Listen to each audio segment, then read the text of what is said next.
Whether you're a world-class athlete or a podcaster like me, we all understand the importance of mental and physical well-being and proper recovery for top-notch performance. That's why I'm excited that Unified Healing is sponsoring this podcast. Unified Healing is a new and super innovative global network of wellness centers powered by Energy Enhancement System, or EE System. If you haven't heard of the EE System, you'll want to listen up. This technology promotes wellness, deep relaxation, purification, and rejuvenation.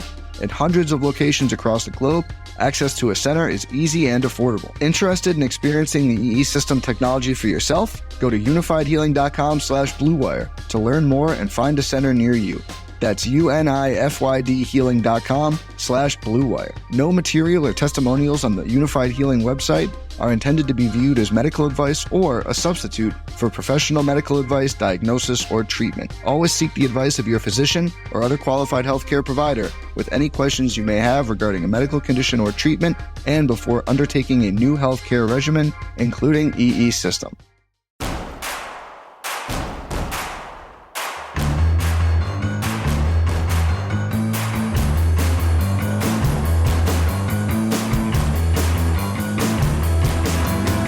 From your favorite source for Chicago White Sox talk, delivering news, interviews, analysis, and more. This is the Sox Machine Podcast with your hosts, Jim Margalus, James Fegan, and Josh Nelson. Thanks, Rob, and welcome to Sox Machine Live. I'm your host, Josh Nelson, alongside Jim Margalus. It's been a while since we've had one of these. As a matter of fact, the last time I looked into our Sox Machine Live library, Jim, the season hadn't started yet. No. Shohei Ohtani, the gambling news just broke. That's the last time we had one of these. So I figured with the late night road trip, you're a dad, I'm old and cranky. I don't want to stay up until midnight to record a podcast episode. So let's change it up. Let's have a pregame show, as it is currently Thursday, June 13th, before the White Sox play against the Seattle Mariners, which that first pitch of that game is going to be at 8:40 p.m. Central Time. So for those that are watching the live stream, either on SoxMachine.com, on our YouTube channel, youtube.com/SoxMachine, or watching currently on Twitter at SoxMachine or at SoxMachine_Josh. Welcome. For our podcast listeners, you are listening to the recorded version of this live stream. In this episode of tonight's game between the White Sox and the Seattle Mariners, talk about what has went well for the White Sox. That's been the starting pitching. What hasn't gone well, especially the last 14 days, has been the White Sox bullpen, which focuses a lot of conversation now and attention to pitching coach Ethan Katz and if he's actually doing a good job coaching up the White Sox pitchers. We'll take a look at the White Sox offense. Shocking, they are currently second in the majors in the month of June in home runs hit, only following Baltimore, and Andrew Vaughn's on a heater right now. We'll take a look at the lineups for tonight's game between the White Sox and Mariners. It could be the Seby Zavala revenge game as he's in Seattle's lineup. And then we'll look ahead to this weekend, which the White Sox will travel to Arizona to face the Diamondbacks, and the College World Series starts. So a little fun tidbit about the College World Series we'll share at the end of the show.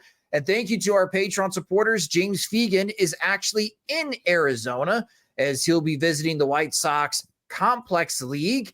And that was a little bit of news, and I guess that's a good place to start as the White Sox are getting some more help. Andrew Benintendi has returned off the injured list.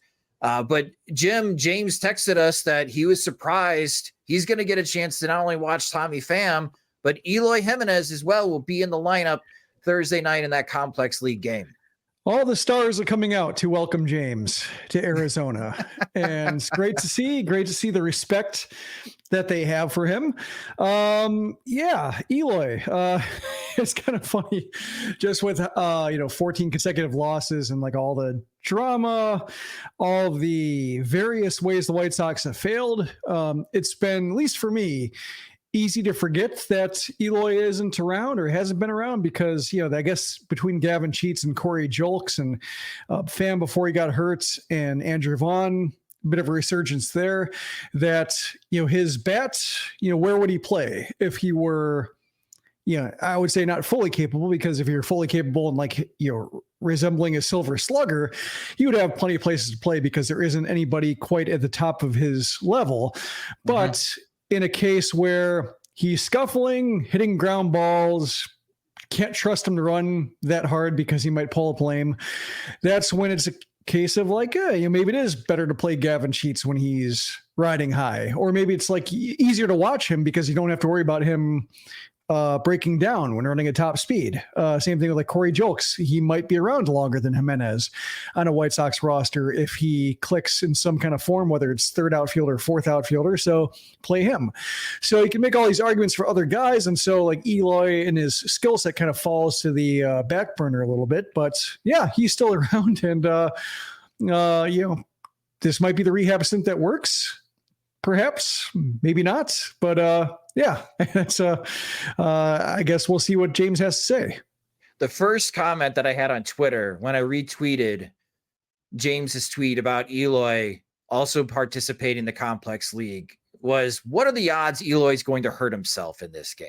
Like, White Sox fans are already prepared, Jim, that maybe he won't even make it to Chicago. Something detrimental will happen while James is there, and James will be on hand to see Eloy hurt himself again.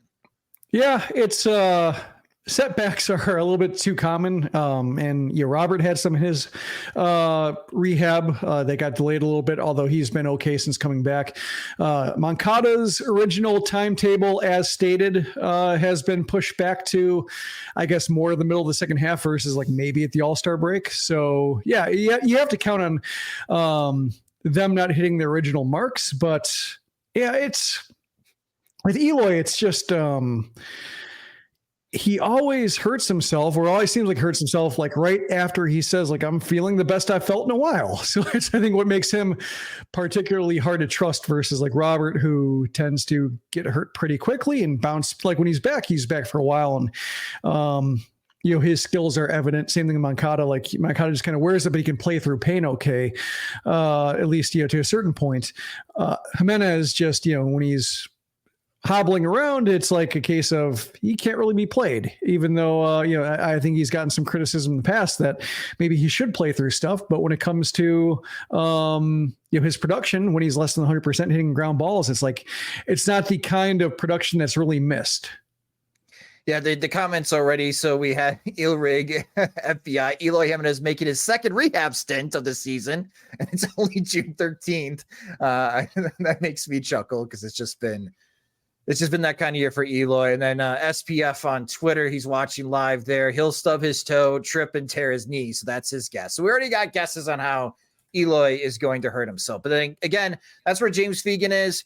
He'll be there tonight covering the complex league, giving us some additional insight on some of the other young prospects the Chicago White Sox have in their farm system. Of course, he'll be covering this weekend's series between the White Sox and the Arizona Diamondbacks. Maybe he'll learn more about Josh Barfield and his tenure with the Diamondbacks the previous years and what he could possibly bring to the White Sox, because, man, the White Sox could really, really use some help as the White Sox are trying to avoid another sweep. And looking at the American League Central standings, and all White Sox fans know and just how bad things have gotten for the White Sox. They're currently 17-52.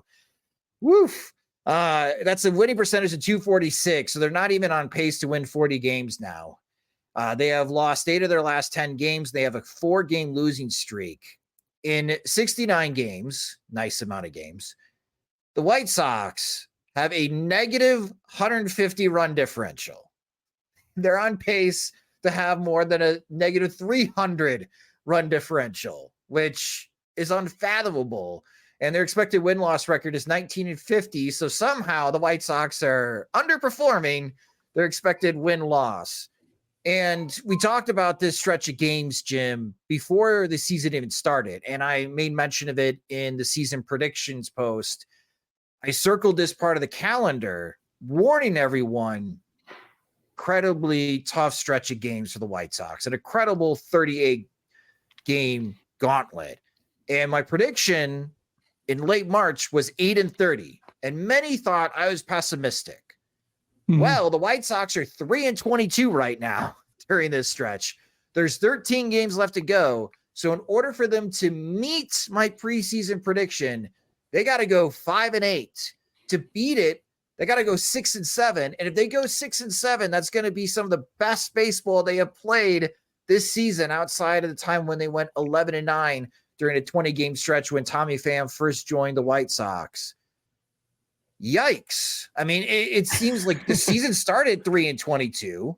Then we had that 11-9 stretch.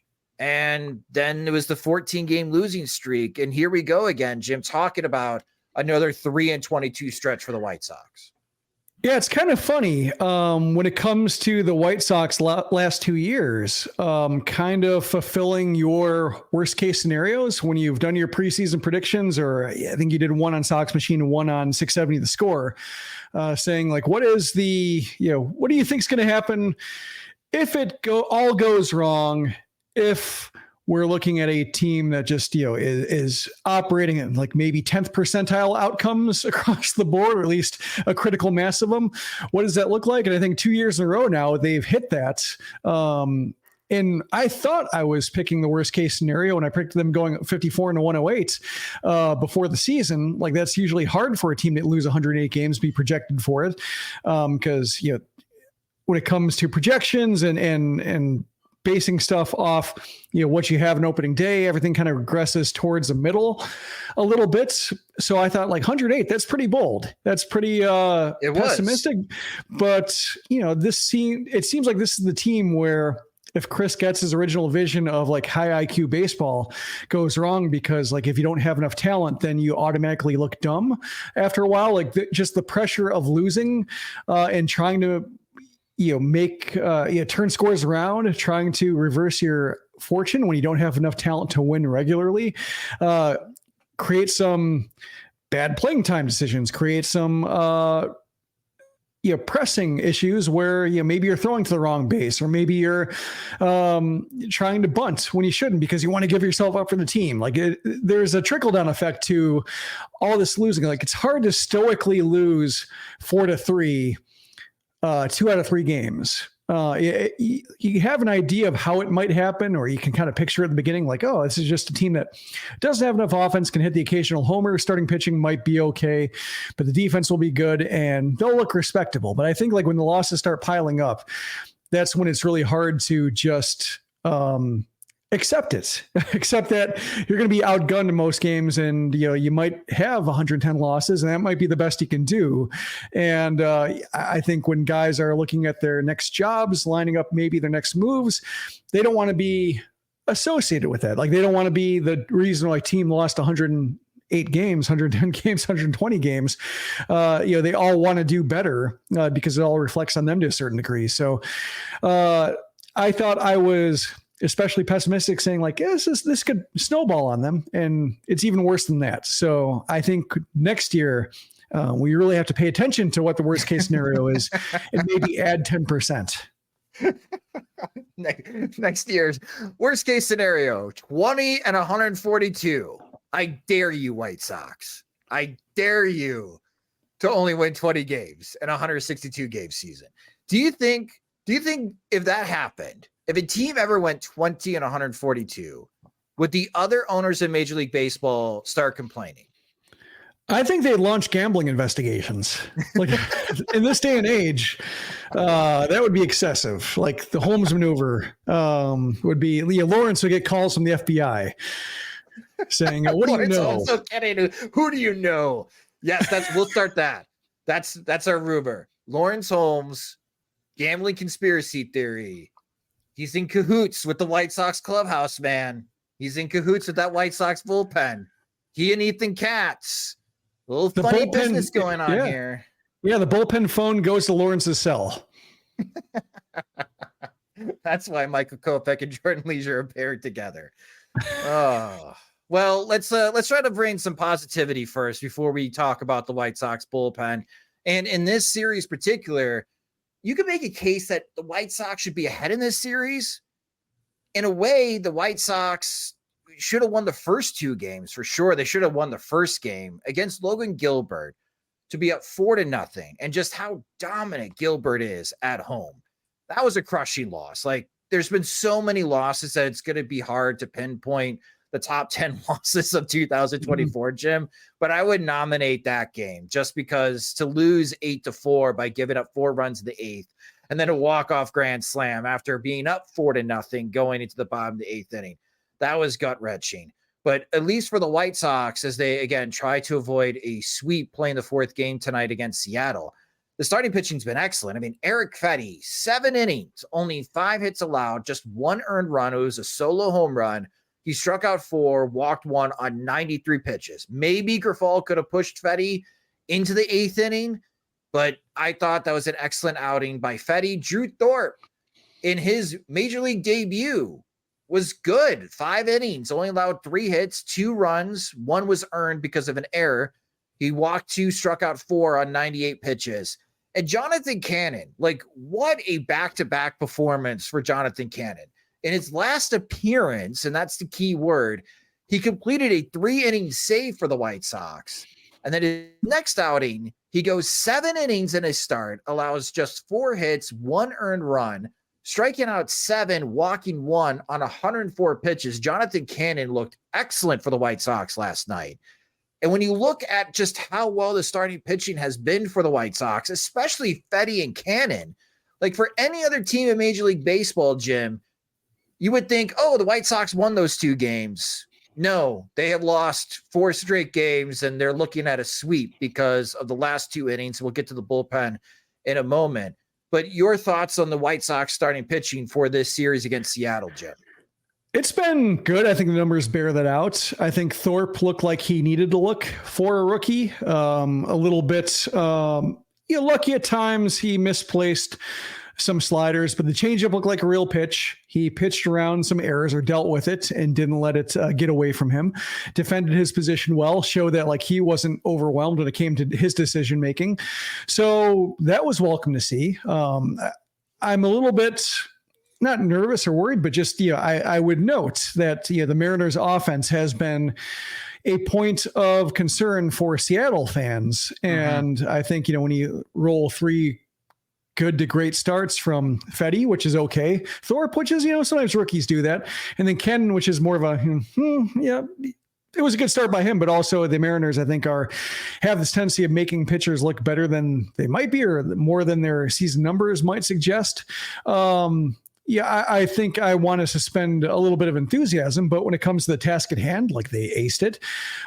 Cannon, I think, he's doing the job right now that he needs to do. Like when you hear Pedro Grifol talk about opportunities, when you have this very amorphous, open-ended roster where like a guy like Danny Mendick isn't in danger, although he's looked rough. Like Braden Shoemake lasted a while without really doing anything of note. Zach Remillard has hung around for a bit. There are so many players who need to just need to serve purposes on this team. And if they serve a purpose, whether it's utility guy, whether it's left-handed bat, whether it's left-handed reliever, they can get a lot of chances. So to see someone like Cannon come up and come out of the bullpen and record a 3-inning save and then take a start the next time around and throw 7 innings, while Michael Soroka is a little bit his like long-term place on the team is iffy, and Mike Clevenger is dealing with I think a neck issue right now. These are the kind of opportunities that pop up, and I think he's somebody who's taking advantage of it. Like say Dominic Leone, Steven Wilson being out in the bullpen, you're not seeing that necessarily. Guys stepping in to take those innings, but I think for Cannon, parlaying a 3-inning save into a 7-inning start is really, I think, what you want to see from guys who have a future on this team. Whether it's, Cannon might not be in the same conversation as like Thorpe and, the AA pitching staff right now, but it's possible. Like he's got arm talent and he's got a couple pitches. I think he's still trying to figure out like what are his best pitches and whether he wants to be a swing and miss guy or more of a ground ball guy who gets occasional strikeouts. But he's got an arm. He's got stuff to retire hitters in the major league. So I think this is like the best case scenario for him, which is like, I'll make myself useful no matter what. And showing the ability to do both. And, going an inning longer than most guys go in the bullpen, going an inning longer than most guys go in the rotation, like that can only help him. Like even if he regresses a little bit or gets his, gets beat up by a team that's better than Seattle, he'll still have those performances that buy him a little bit of goodwill and will, keep those chances coming, just like we saw like Braden Shoemake hitting that homer early on in the season. And that basically helped him hang around a month and a half. So I think this is the kind of performance that, it's not a first impression for Cannon, but it kind of is, just because he's back on the roster and new shot. So it's a second first impression, we'll call it. And it's gone very well. A lot better than Nick Nestrini's, where with Nestrini, like James has been hearing from White Sox scouts, like there's skepticism within the organization about Nestrini's ability. Maybe. not White Sox scouts, but the scouts watching the White Sox. I don't think anybody inside the house is ripping Nestrini, or at least, not multiple guys, but yeah. There's some doubt that Nestrini can stick as a starting pitcher. And I think you don't even need scouts to tell you. You just need to watch Nestrini pitch, where things just don't look easy for him when he's starting a game. Maybe he has to move into a reliever role. And that's why the Dodgers were so willing to move him in last trade deadline. We still don't know what Jonathan Cannon, but boy, Nestrini did not have a start like Cannon did. And I know you're trying to throw a little bit of a wet blanket on my optimism and enthusiasm for how the White Sox starting pitching has been. But the Seattle Mariners are a first place team. Mm-hmm. And despite their offense not clicking on all cylinders, the White Sox have been used so often this season for teams to get right that at least for these 19 innings from Fedde, Thorpe, and Cannon, they've been able to keep Seattle's offense at bay rather than explode into flames. Yeah, well, I think that like Nestrini, Grifol wanted to give him like 5-6 starts. He wanted him to stick around. He prefaced it when he came back to the majors saying like, this is not going to be a one and done thing. He's going to be around for a while. And then he just made himself thoroughly untenable. So that's the kind of opportunity that Cannon seized, which is throw strikes, get ahead, make the other team beat you. And the Mariners did. And I think like Cannon's start was better than Fedde in terms of Fedde gave up a lot of 300-foot fly balls, maybe in a different ballpark. They challenge the fences a little bit more, and T-Mobile, I don't want to call it Safeco, but T-Mobile, they die well short of the warning track. Lots of room for Robert and Jolks to track it down, both of them to arrive at the same spot and bump into each other and still catch the ball, and really reducing the stress on a pitcher like Fedde. So Cannon gave up a fair amount of hard contact, but a lot of it was into the ground, which is superior to being like 15-degree, 20-degree line drives. Towards the end, they started to get some lift on him, and it resulted in the homer in the 7th inning. But that's fine. Like if a guy starts looking a little bit ragged after 90 pitches, you can work with that. I'm certainly not like throwing a wet blanket on Cannon in terms of what he accomplished. Just in terms of like long-term enthusiasm, want to see more, but guys can only show so much in the course of one game against the opponent they've drawn, and Cannon did it about as best as he could do. This podcast episode is presented by Game Time, an authorized ticket marketplace of Major League Baseball, as Game Time makes getting tickets even faster and easier. Prices on the Game Time app actually go down the closer it gets to the first pitch. With killer last-minute deals, all-in prices, and views from your seat, and their lowest price guarantee, Game Time takes the guesswork out of buying Major League Baseball tickets. The Chicago White Sox are heading out west, visiting Seattle and Arizona this week.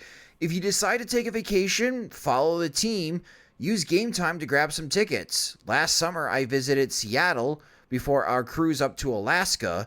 I bought our party tickets for the Mariners game off of Game Time and found a great deal in the right field bleachers. Take the guesswork out of buying tickets with Game Time. Download the Game Time app, create an account, and use our promo code SOXMACHINE for $20 off your first purchase. Terms apply. Again, create an account and use our promo code SOXMACHINE for $20 off. Game Time. Last minute tickets, lowest price, guaranteed. Well, the next topic needs a fire blanket, and I don't even think that would be good enough. Smallpox blanket. What we have seen. The White Sox bullpen woes is what we're going to be talking about now, and this is ugly. I'm just going to warn you folks. In the last 14 days for the Chicago White Sox bullpen, They have an ERA of 8.93. And what's fueling that high ERA? I mean, an 8.93 ERA from your bullpen means they are almost giving up a run every single inning that they have pitched in the last 14 days. And a big reason why, it is a 465 batting average balls in play against the White Sox bullpen, a 465 BABIP. That is incredible. 46.5% of the balls hit into play against the White Sox bullpen have resulted in a hit. And this is the reason why the White Sox have been 3-22 in their last 25 games. This is why they are staring down another sweep and why they're on a 4-game losing streak, despite having multiple run leads, especially during this stretch, is that the White Sox bullpen has been really bad. And Michael Kopech and Jordan Leisure, guys that were the White Sox were able to count on a little bit, just cannot hold leads at this moment. And it raises the question about Ethan Katz, Jim, and the job that he is currently doing. And I got a little bit of pushback here because last night on Twitter, with Jonathan Cannon doing his thing, I tweeted out that cap tip to Ethan Katz, because in this series, the starting pitching has been very good. The bullpen, on the other hand, and I just left it at that because I'm trying to pump some positivity to the hellscape that we continue to watch, which is this White Sox team. But now there's a lot of people coming after Ethan Katz, especially White Sox fans, and the job that he's doing, because look in Atlanta and Ronaldo Lopez has an ERA below 2. And why can't the White Sox, why couldn't they figure that out? Why couldn't they make Ronaldo Lopez better? So I went to Fangraphs, and Ethan Katz has been the White Sox pitching coach since the 2021 season when he replaced Don Cooper. And when you look at Fangraphs' WAR between the White Sox starting pitchers and the White Sox bullpen, yeah, it's going downhill. In 2021, this was one of the best pitching staffs in Major League Baseball. The White Sox starters had a 19.8 WAR on Fangraphs. That was third best in the majors. The bullpen had an 8.1 WAR. Thank you, Liam Hendricks. That led the majors. So the White Sox had a top 3 pitching staff in 2021 in Ethan Katz's first year. And it has dropped. And right now, in 2024, the starting pitchers have been worth 4 WAR on Fangraphs, with Garrett Crochet and Eric Fetty carrying a large part of that load. And the bullpen together under 0 WAR. They're at negative half WAR right now on Fangraphs. The starting pitchers are ranked 20th in Major League Baseball, according to Fangraphs. The bullpen, even though they're below 0 WAR, is ranked 27th in Major League Baseball. And I'm curious in your thoughts about Ethan Katz, Jim, because I've been very clear. I do not think Pedro Grifol should be managing the Chicago White Sox right now. And despite my wishes, the White Sox seemingly will not be firing Grifol until after the season. So yay. Mm-hmm. But if you do remove Grifol, I mean, Ethan Katz has already been under 2 other managers. Well, 3 if you count Miguel Cairo. And if you do bring in somebody else to manage the White Sox after the 2024 season, well, shouldn't that manager get to also pick their coaches? And it requires a look at Ethan Katz and the work that he has done with the Chicago White Sox. So do you think Ethan Katz is subpar at his job as pitching coach for the White Sox? I think he's probably average. I remember talking to Eno Saris, and I was asking him, we're talking about the Twins, and I mentioned that Wes Johnson, like when he was hired from, was it Arkansas? Did he go from Arkansas to Georgia? Yes, he went Wes to Johnson? Arkansas. Yes. Okay. But like when he was hired, like, oh, they're hiring a college coach. He's going to, revamp all the things the Twins are doing. And they had some success, but then, he leaves for a head coaching job and Pete Mackey takes over, and everybody's thinking it's going to be really disruptive, everything the Twins are doing. And somehow they end up pitching better. Like they end up getting better performances from, the rotation, taking stress out of the bullpen, getting away from like that Jake Odorizzi 5 innings, never 3 times through, philosophy that they had that put so much stress on the bullpen. And they took a step forward after Johnson left. And I remember talking to Eno about it, and he said like a lot of pitching coaches have one idea. In Wes Johnson's case, like his idea was throw your best pitch the most, and it kind of worked. It was what the Twins needed at the time. But in terms of having like the next step or being malleable, like maybe he wasn't. I don't think he had enough time in the job and to really maybe pivot. He kind of left as they were stalling out a little bit. And so we don't know. But I think like Ethan Katz's situation, like he has a little bit of that going for him, and that like he was brought in to help get Lucas Giolito back on track, simplify mechanics, shortening arm swings, helped that with core velocity belts, helped that with Dylan Cease. The arm swing was a 0.4 Reynaldo Lopez getting better. So like he had some ideas for the guys that needed the most help to boost the White Sox. And so, you mentioned that 2021 part of the graph, like that's great. And that's him doing his job for that staff. And then his stock has been sliding since when you're looking at the wins above replacement for the bullpen and relief or rotation rather. So I think like that makes me think that, maybe he's reached the end of the line for the White Sox. Not that he's bad, but just maybe kind of like general managers. My thought for general managers is that they have 5 years to execute the original vision. And if they do, then the next 5 years is seeing if they can pivot. And like Kenny, first 5 years are awesome. Second 5 years, couldn't quite get it done. And kind of spun his wheels. Rick Hahn had an idea with his first 5 years, couldn't pull it off. So that's when he should have been probably let go and somebody else take over, but then he got another 5 years. So I think pitching coaches have a similar thing in that they're brought in to be very specific helps to guys who are already there. And then it's a matter of like, are they good enough, talented enough, experienced enough maybe to be able to look for the next wave of talent and know what's going to be best for them versus like, here's what I always do for guys, kind of like Don Cooper with a cutter. I'm going to keep applying that, mashing that button and hoping that it works out. That's kind of my thought on Katz. Like he's not bad. Maybe running out of ideas for this team. Could also be the case where, they are a little bit in transition with Brian Bannister coming aboard. They are a team that, is cutting a huge amount of money from their bullpen. They did have a bunch of end of liners in the pitching staff, whether it's like Dominic Leone or Michael Soroka or Chris Flexen, guys who might be pitching on their last guaranteed major league deals.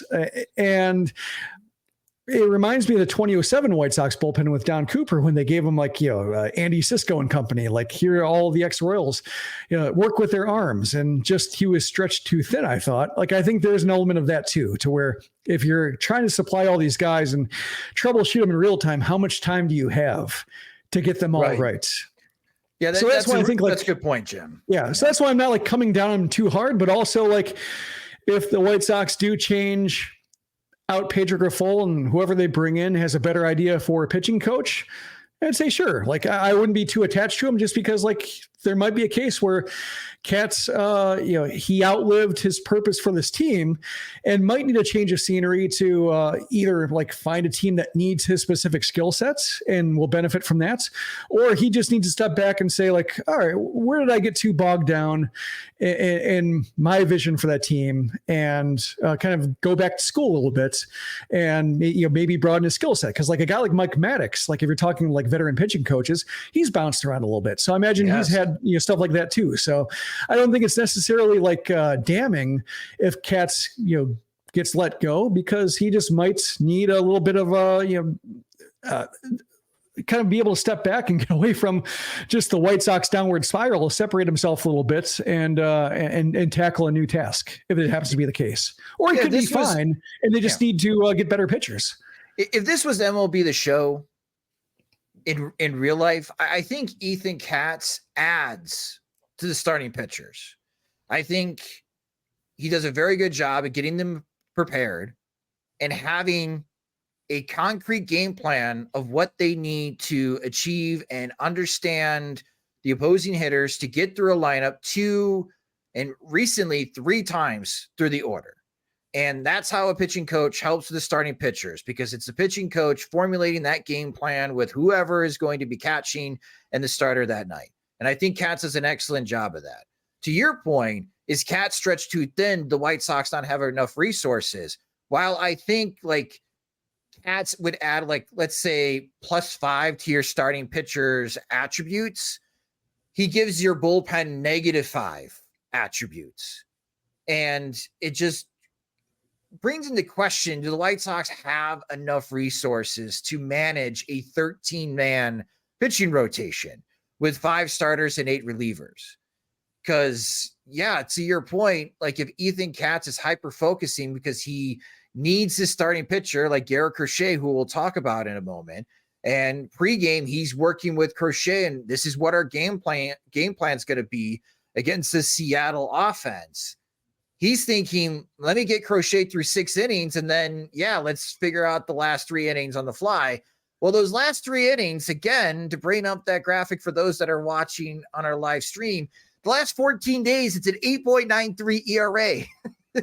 And it just seems like Katz, nor the White Sox, nor the pitchers themselves have any answers in what the heck is going on in late innings. And if I had to guess, and it does seem like Raffal is going to keep his job throughout the entire season, which, whatever. If I had to guess, the White Sox are probably going to have a new manager and a new pitching coach in 2025. But I still think you can applaud Ethan Katz for the work that he's done with the starters. But yeah, the bullpen, I think the heavy lifting, especially his first couple of years as pitching coach, was because of Liam Hendricks. Well, it's like, I guess you can start like turning the focus to Matt Wise, bullpen coach, and say, what are you doing to get those pitchers ready? Let's start a Matt Wise smear campaign. He hasn't gotten enough heat for how wrong the season's gone. Matt Wise, you are on notice. The thing that kind of jumps out to me when looking at this bullpen is it seemed like it was okay until Steven Wilson got hurt, or was trying to work through his back problem and wasn't getting it done. The control got away from him and started walking the batter an inning. And that's when it seemed like everything started sliding to the sea, because like Jordan Leisure had to be good. When, before that, it was like Wilson, Leisure kind of alternating 8th innings here and there. Kopech all of a sudden, being the only guy for the toughest hitters in the lineup because Leisure is losing it a little bit. Dominic Leone, I think like picking him out of the bunch of veteran relievers they auditioned, didn't really work out. Have you seen what Jesse Chavez is doing for the Braves? My guy, how's he doing? 1.33 ERA. Sure, of course. You know what's going to happen? This is what's going to happen. The Braves are going to trade for Michael Kopech, and he's going to be lights out. Like, I can already see this. Like, they know what they know, Jesse Chavez. Maybe there's something to it. But then again, like, how teams like, all right, we need a pitching coach that's better with the bullpen. So maybe the White Sox do get a pitching coach next year that's better with relievers, but then the starting pitchers take a step backwards. Like, to me, I think if you do get brand new pitching coach for next season, I would think about like having co-pitching coaches. One coach, you work specifically with the starters. The other coach, you work with the bullpen. That's very Hawk Harrelson GM of you. Thank you. That was his big contribution on the hitting side, was hitting coach for righties and hitting coach for lefties. Hitting coach for power hitters. We're not going there. We're not going there. But I just wonder if Katz is just spread too thin. That's a question for James. We'll get James on or it's a matter of like, do they have enough help when it comes to like identifying, pitchers that Katz might be able to help specifically? Like, what does their scouting department look like, or their talent acquisition process look like? I know they've added Brian Bannister, and he's been somebody who's been, I think his impact has been noticeable so far. Not like the Eric Fetty. Fetty, and then like the pitching staff at I would say Garrett Crochet has been helped because like his cutter was a Bannister assist on that. AA rotation doing fairly well. I think you can't necessarily point to all developments and say Bannister and then Nick Nastrini and you say like, oh, Bannister wasn't talking to him. Like I think you have to account for everybody when judging pitching coaches and pitching development guys. But I think there's a help there, but I think it's also a matter of like, what are your scouts doing? What are your, how much brain power, firepower do you have devoted to finding undervalued players in other teams? I wonder, when it comes to the size of analytics departments, for example, are the White Sox, does Ethan Katz have the same kind of help that they have in Atlanta, that they have in Houston for all those years when they were acquiring?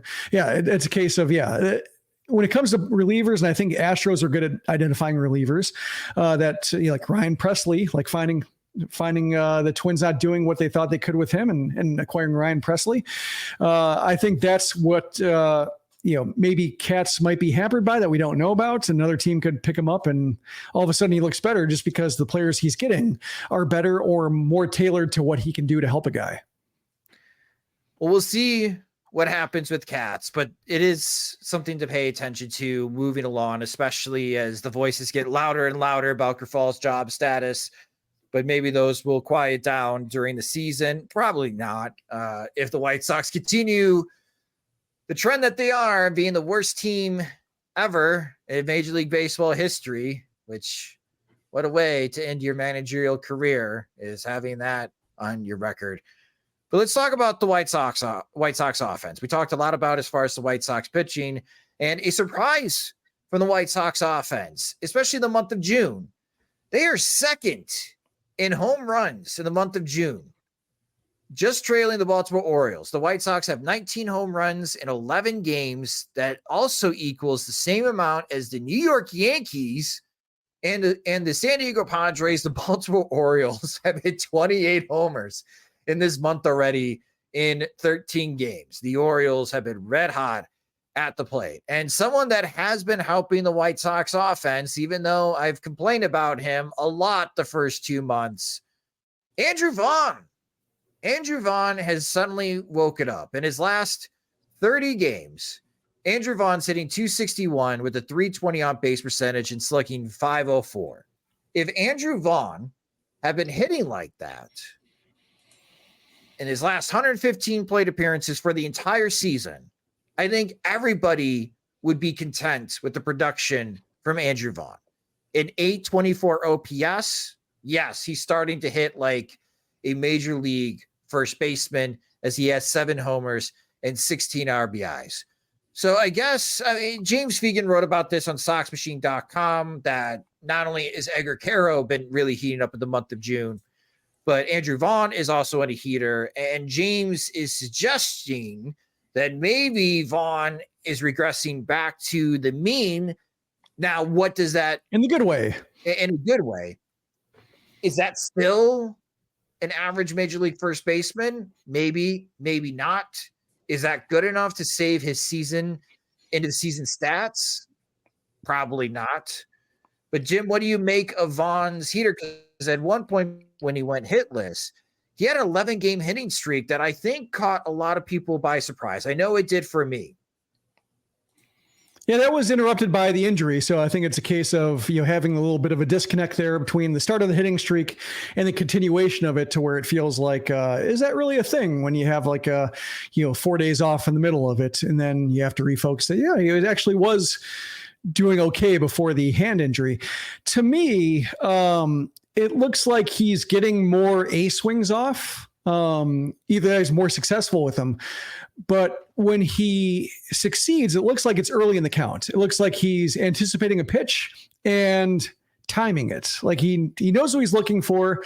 If he gets it, he's on it. If he doesn't get it and it's a strike, like, he'll miss, but there's more aggression in his swing. And I think you're seeing it sometimes with, sometimes first pitch flyouts and innings that are only 6 pitches overall. So, in the context of the team, sometimes it backfires because you really need like a plate discipline guy, and Vaughn isn't quite serving that purpose. But for his own individual development and his own case of turning his numbers around and showing something for his work, we are seeing like more hard hit balls, and it tends to be early in the count, I think, when he gets something to his liking and he's on time for it. I think that was the problem earlier, was either he didn't know what he's looking for or he's trying to cover too much. But the swings were either, he behind and he's fouling pitches off, or they're defensive and they didn't look like all that strong. Either rolling balls over or kind of popping balls up to the right side. This looks like he has an idea, a better idea of what he wants to do. And he's like, okay with swinging and missing, maybe looking a little bit foolish if he gets outguessed. But he's been pretty good at guessing. Like he might be just, his intel might be better. And might have just a better idea of like attacking pitchers before they attack him. And that might be the way he's succeeding right now. Yeah, if he's seen fastballs earlier in the count, that's something I've advocated for. Just go back. Just go back to your 2022, 2023 self. Go back and just mash fastballs. The problem is when you're uber aggressive early in the count, that's going to greatly impact your walk rate. And I think at this point, that part of his game, I don't think is going to come to fruition because he struggles so much against breaking pitches that I wonder if that's the counter. And maybe we start seeing that tonight with Emerson Hancock on the mound for the Seattle Mariners, or maybe this upcoming series against Arizona. Do opposing teams catch on what Vaughn has been doing as of late and through advanced scouting, telling their starting pitchers, we need you to flip more sliders to start in the count against Vaughn. Save your fastballs because that's what he's looking for early in the count. And as we've mentioned in his last 30 games, he's been on a heater and he's been hitting very well for the White Sox in the middle of their order. It's nice to see. If I had to pick and choose, like, yeah, this version of Andrew Vaughn works. Just go with it. Like, I'll roll my eyes at a 260 batting average and 320 on base percentage because honestly, those numbers are not that great, especially the on base percentage, but the slugging. For a team that needs more power, because even though they want to play under the fast system, Jim, they are fundamentally flawed with this offense. And they have a very tough time stringing 3 hits together in an inning. And even when they do, it doesn't necessarily mean they're going to score because their base running isn't all that great. But when you are second in Major League Baseball in home runs, that is a strategy that I think could work for the White Sox, especially at home games and in the summer. So if you're trying to bounce back and try to play better baseball offensively, yeah, swing for the fences. Let's go with that and forget the fast method for a moment. They're doing something, I think, is what we've been looking for. Like what's a strength? What's an identity? And offensively, their identity was nothing they'd want to identify with. Like nothing they'd want to say out loud. Like, what are you known for? We're known for making outs quickly and being shut out. Like that would be their identity. In this case, like, they'd probably want something positive to say. And yeah, a team that can, jump on a mistake pitch, a team that, can kick a pitcher while he's down and hit back-to-back homers.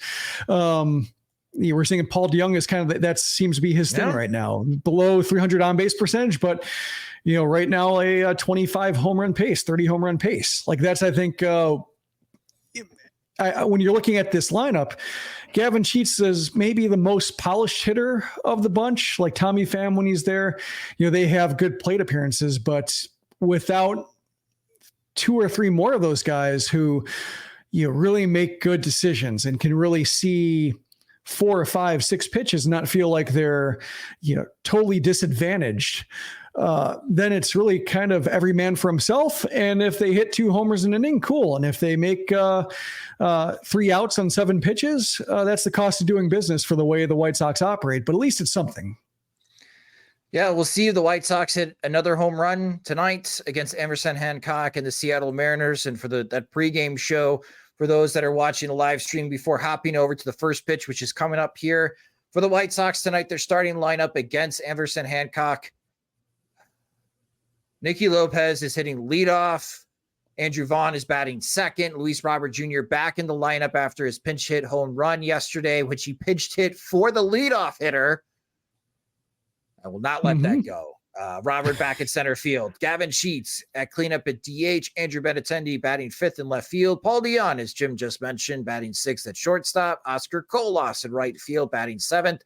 Corey Lee, for some reasons, batting 8th and catching, and then batting 9th at third base today is Danny Mendick. Garrett Crochet is on the mound, and batting ninth for the Seattle Mariners is old friend Sebi Zavala.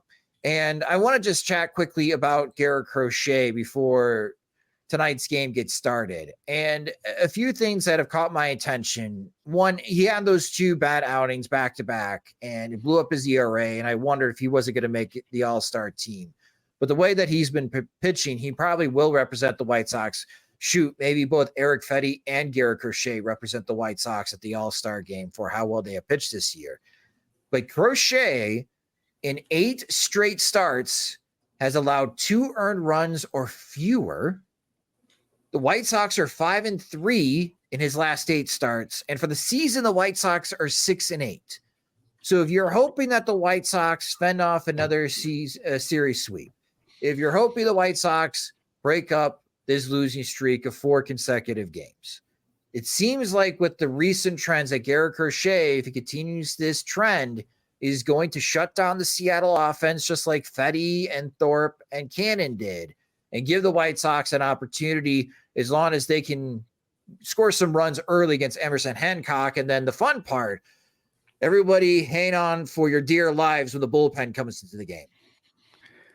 Yeah, and I feel bad for like the bullpen because it was a little bit shaky, but I shouldn't say I feel bad for the bullpen, but I would say it's unfortunate for the bullpen that yesterday they did their jobs. Like Jordan Leisure pitched a scoreless 8th, Michael Kopech scoreless 9th, Steven Wilson got blooped to allow the Manfred man to score, but he, in terms of like a normal inning, he did his job in terms of getting weak contact, getting an out. Like there's a reason I have not fully accepted the extra innings rule is because like a pitcher who does his job through 3 batters can get a loss because of just a runner that, was not his idea or didn't even inherit. So that's why I think it's a kind of a flaw in an otherwise the box score is pretty true, but I think that's one case where the box score can't really capture what's going on. But that was a case of like the bullpen actually showing up and they still get the loss.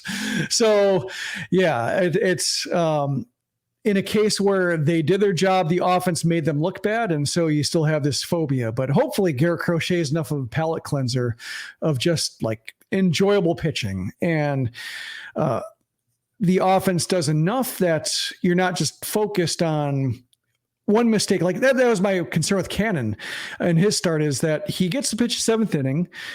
I didn't necessarily think it was a good baseball idea for that game, but it was a good developmental idea. Like he's thrown, 6 innings pretty well, not an irresponsible amount of pitches. Let's test his mettle. With the bullpen being down, let's see if he can step up. He gives the homer, but otherwise completes his 7th inning. So you have 7 innings of 1-1 ball, and that's good. But he risks being saddled with the loss because the offense does nothing for him until Luis Robert shows up and homers on the only pitch he sees. And but if you can set aside the team context, that was cool, and that was nice that. The struggles of the bullpen allowed Grifol to maybe be a bit bolder with a pitcher and allow him to test himself, kind of stumble, but ultimately, you learn something from it and you feel okay because the bullpen didn't get a chance to blow it. If they lost the game 1-0, at least they lost in a different way versus watching, Leisure or Kopech or whoever else lose the game. So in this case, I'd like to see Crochet keep doing what he's doing. Yeah, like you said, I think he is the White Sox all-star frontrunner, both because he's been great and also because he's somebody you want to see in an all-star game. He would be fun to have mic'd up.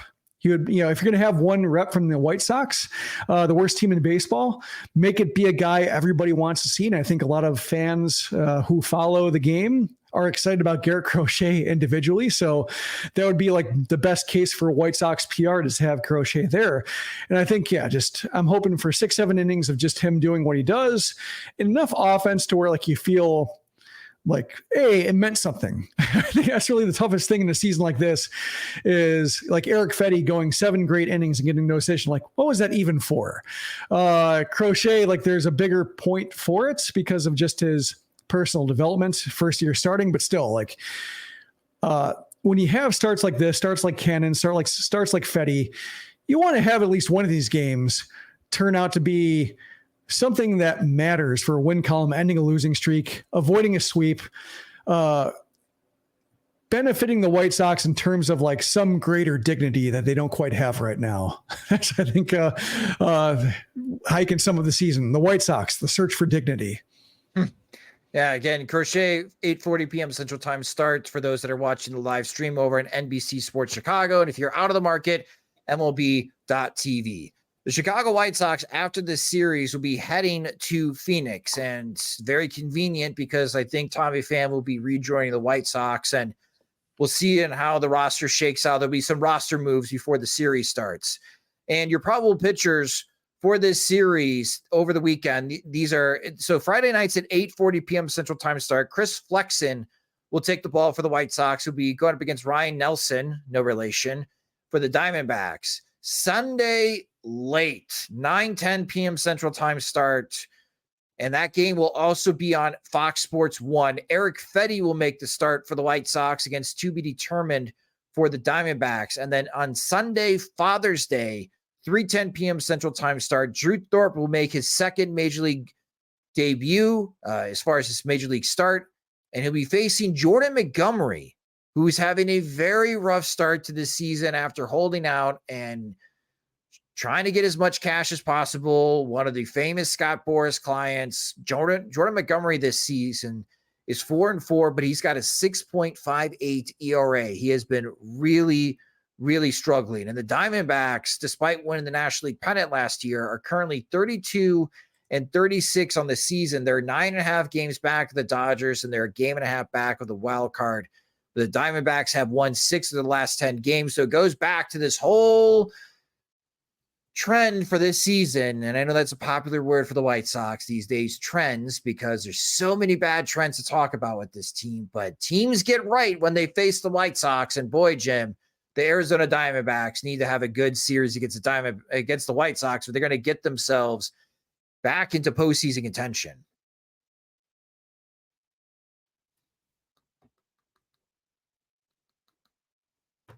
Yeah, I think Montgomery, his start is season in a nutshell, or a series in a nutshell, I should say, because their biggest pitching acquisition has struggled. They've had trouble getting off the ground. Corbin Carroll, too, I think on the position side is maybe the guy in the lineup who's most holding them back from being, if not repeat World Series contenders, but even just like postseason bound.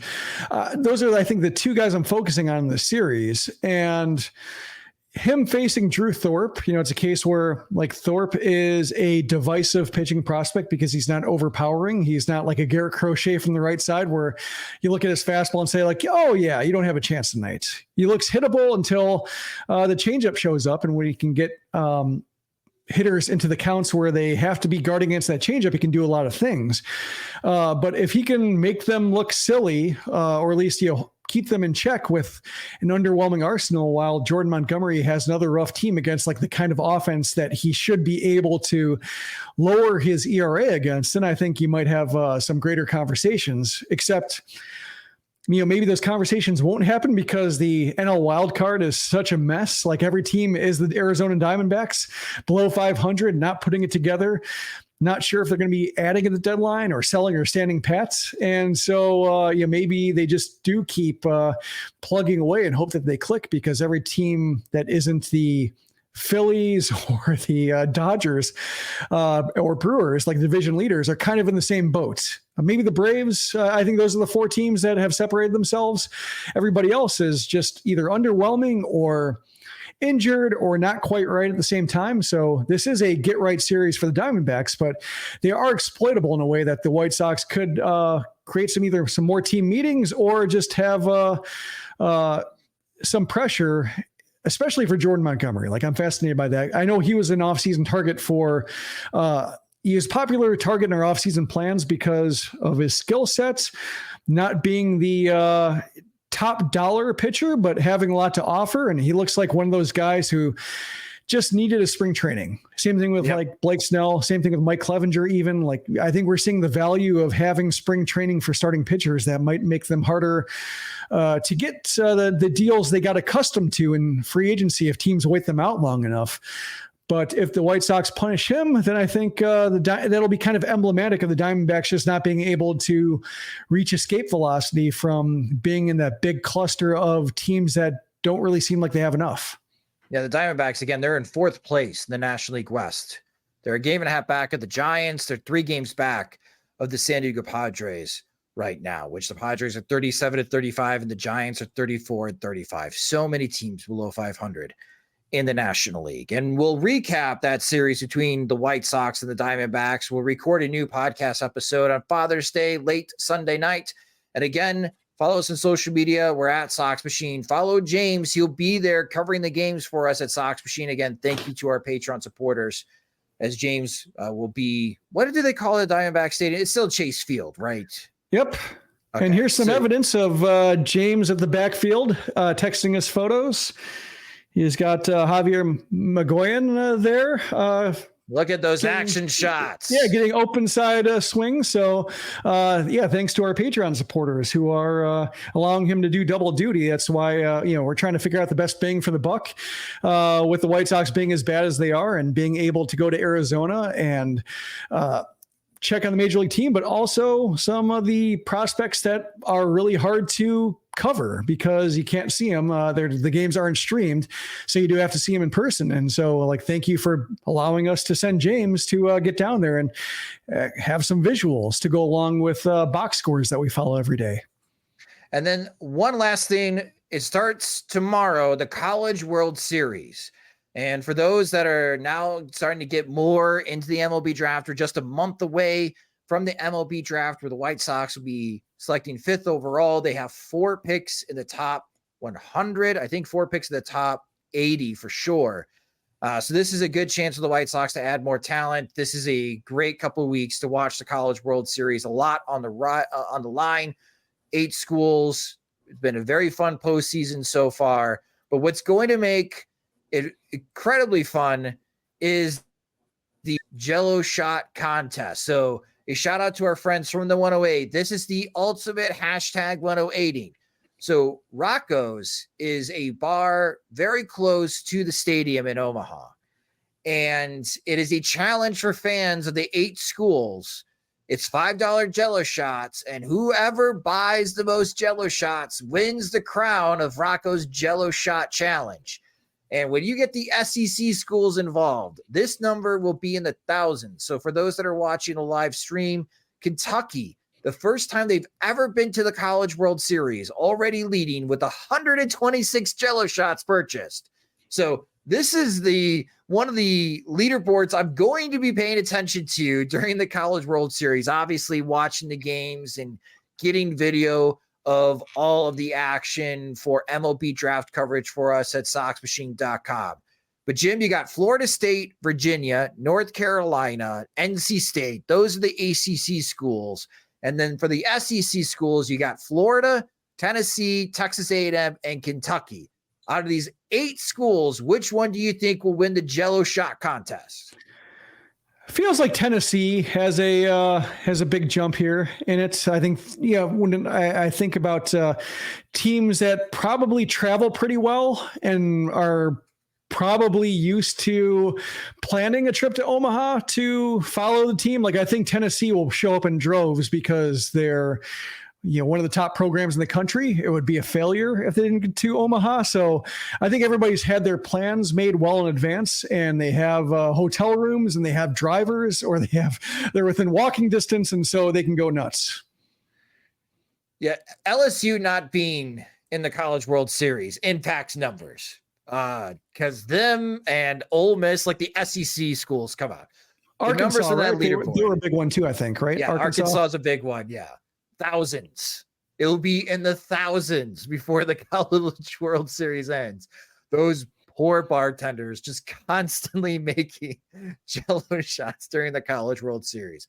It'll be fun to watch, and we'll be keeping up with that leaderboard and all the action in Omaha on SoxMachine.com. But that will do it for this episode episode of Sox Machine Live. Thank you guys so much for watching the live stream on our YouTube channel at youtube.com/Sox Machine. And you can also listen to the podcast on our YouTube channel now. So if you got a chance to watch the video or any of our videos, including our MLB draft coverage, or listen to the podcast there, please subscribe to our YouTube channel. Greatly benefit us, and we appreciate it. You can also listen to recordings of Sox Machine Live into the podcast feed wherever you listen to podcasts, such as Spotify and Apple Music. And again, follow us on social media on Twitter, Instagram, Threads, on all the platforms. We're at Sox Machine. You can follow me at SoxMachine_Josh. And of course, follow James at JR Fegan. And speaking of James, again, he is in Arizona. Thanks to our Patreon supporters. If you want full access to our coverage of the Chicago White Sox, we just had another Patreon content with the P.O. Sox mailbag, in which our Patreon supporters get to do a Q&A with Jim and James. You can go to patreon.com/Sox Machine to sign up. Monthly plans start at just $5, and you can save with an annual subscription. And we have several different tiers of support to give you additional benefits, including our Veterans Committee, where you could be part of a group chat and be able to text directly to James, and he can give you feedback of what he is hearing and what questions were being asked pre and post game with White Sox coaches and players. So if that is something that is interest to you, again, go to patreon.com/Sox Machine to sign up. Sox Machine Live is a production of SoxMachine.com. You're for all things Chicago White Sox baseball and part of the Blue Wire Podcast Network. Alongside Jim Margalus, I'm Josh Nelson. Thanks for watching and listening.